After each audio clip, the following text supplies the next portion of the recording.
You would have no idea, you have no idea how much money I have spent on all sorts of various drugs in order to try to silence those voices in my head, and now people are inviting me to their islands to hear them. And some people, after they meet me, they think I'm arrogant. Personally, I think they're lucky I talk to them. I really like that one. Actually, I don't think that at all. Most people, what I have found, I am humbled by most people. If you were to look at the standard idea of intelligence, it basically boils down, you can look at maybe 8 to 10 various areas where intelligence is expressed.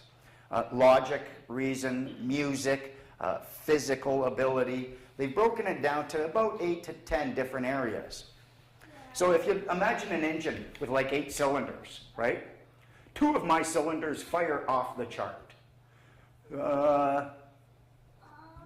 of them, they're, just below average. And the other 4, they don't fire at all. Oh, someone was doing the math.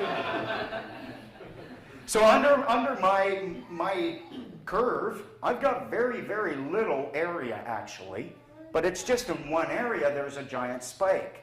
Most people have much more area under me, are far more competent to exist. I mean, I have very poor social skills, really. I mean, my best friends describe me as intermittently tolerable. It's true. I'm okay with it. I don't care. Because I think it's pretty sad if we're going to go through life deciding what our course of action is going to be based on whether or not that generates acceptance from our peers. There comes a time you have to stand for what's in your heart, regardless of the cost. That's what I think. Well, I hope you've enjoyed my little chat, or I hope you like my humor and my point of view. If not, all I can say is life's a birch. But if it's oak with you, it's pine with me. Pretty bad, eh? Do you think I should spruce that up a bit or just shrub it off? Willow, you let me finish.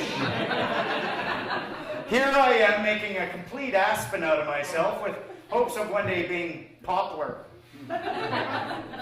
Cedar, 2 ways to look at this.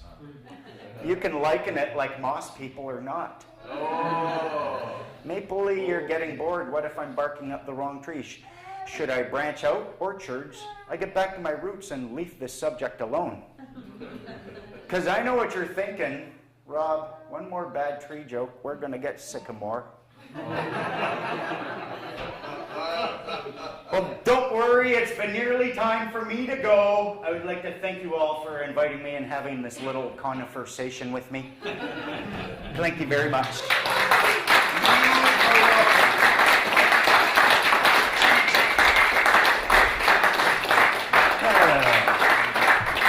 Nice one.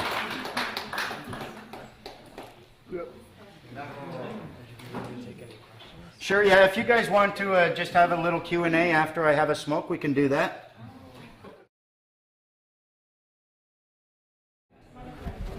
That contrast sucks on that one. I hope yours is better. Okay, folks, if someone can stick the head out to the people out there who are smokers and let us know that, let them know we're doing a Q&A. Who's first?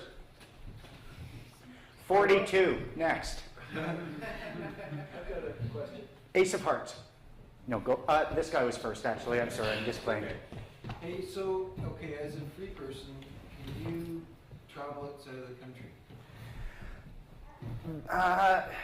Yes and no. Our argument is that as a free man on the land, you should be able to travel anywhere in the Commonwealth or in a common law jurisdiction without needing a passport. The passport, again, it's all commercial activities that they're regulating. They've tricked us into engaging in getting these documents so that we can engage in a commercial activity, and yet a lot of our activities are not commercial in nature. It used to be you could travel anywhere. If you were just going for a vacation, you were not going there to engage in commerce or start a business. All you needed was a family Bible. That was sufficient. With the pirates tightening their hold on the entire planet, it's getting more and more difficult. The World Freeman Society, we're working on a thing called the laissez-passer. And essentially, it's like a passport. It has all the information and has your picture.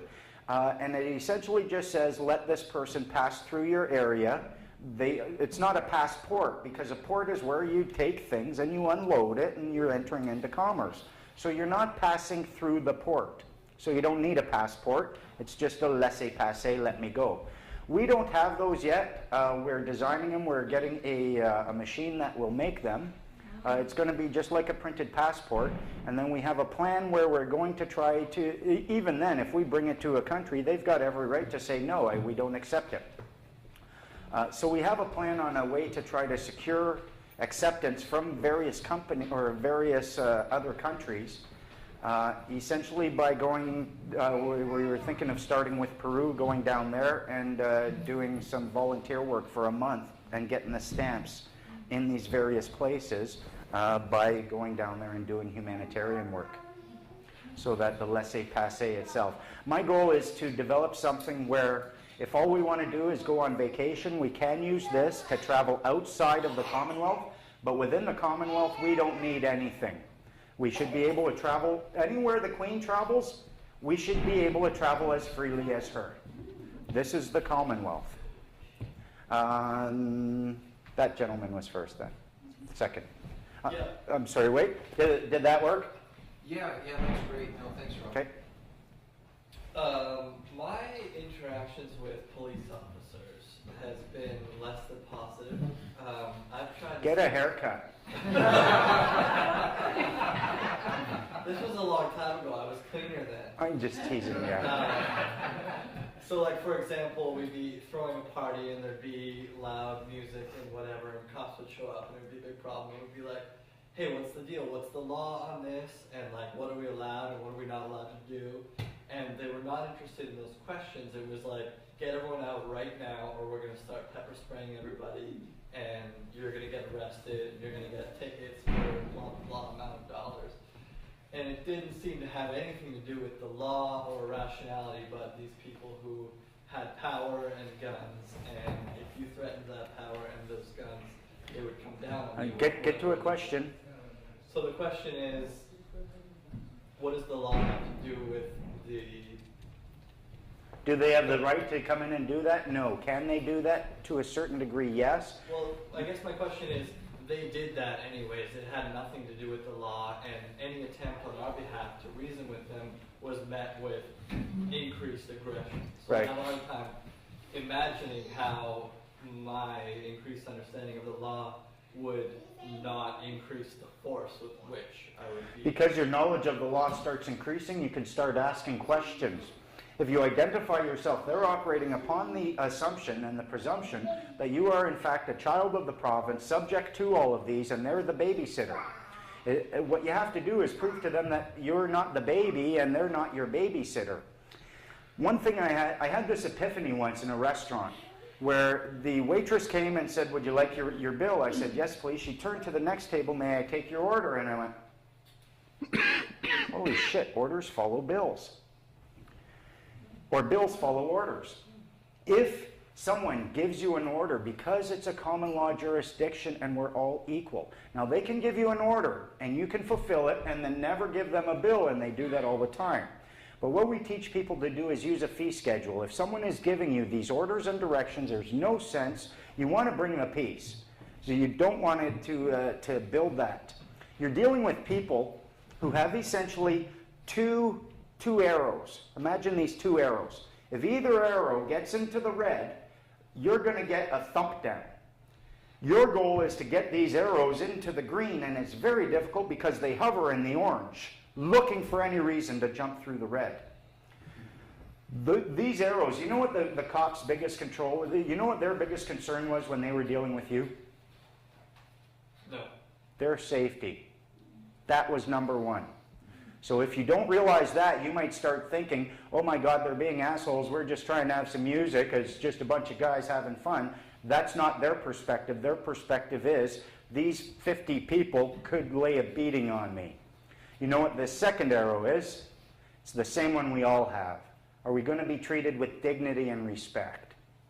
you want to deal with these cops in a manner where they will listen to your logic, your reason, your rational arguments, you have to get these arrows into the green. And the way to do that, what I say to them is, God's peace to you, peace officer. How